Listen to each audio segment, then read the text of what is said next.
Okay, so this is Saturday the 25th. First exercise is going to be a gator push-up. Now, for some of y'all on carpet, that's great. You can just basically take your shoes off and drag your feet. For anybody dealing with concrete, if you've got any little plates or even something plastic or the furniture sliders, something like that that we've got, that will help for that one too.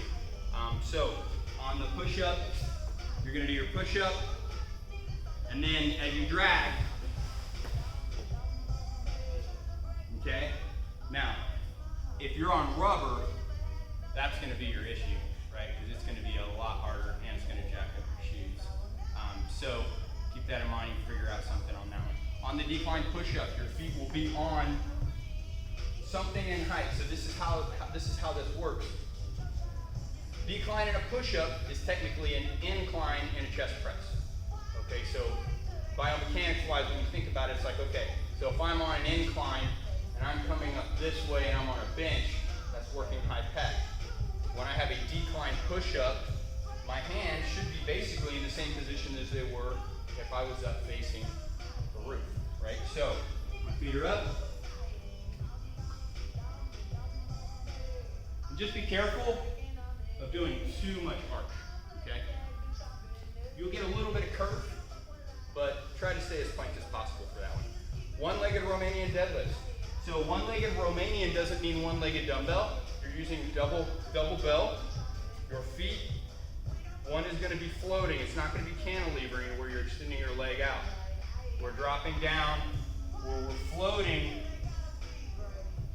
this one, and almost, obviously it can't be completely relaxed, right? Because you're curling it. So this hamstring is actually contracting the whole time. Basically hold your leg up, but you don't want to tighten it up, right?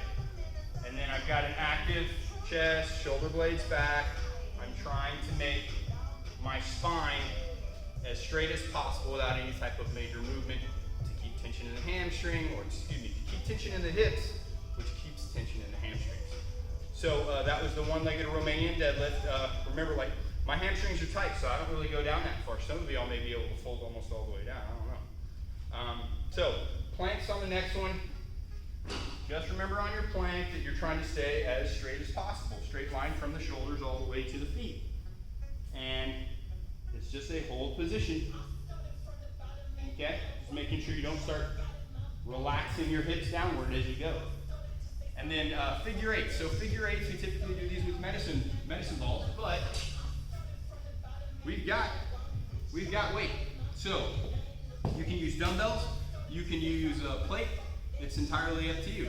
But as I rotate, and the more I angle back, the harder it's going to be. So that's our figure eight. So I'm going to give two Metcons today. It's a jump rope if you got it, or overhead squat switches. So now an overhead squat switch, this is not a complete drop down. This is a Metcon, right? So we're not trying to do a super low, I'm overhead and I'm doing here, right? Where I'm really low, my knee almost touches. We're doing almost a slightly higher position, more for the cardio than the actual resistance on the legs, okay? And that is Saturday the 25th. Thanks.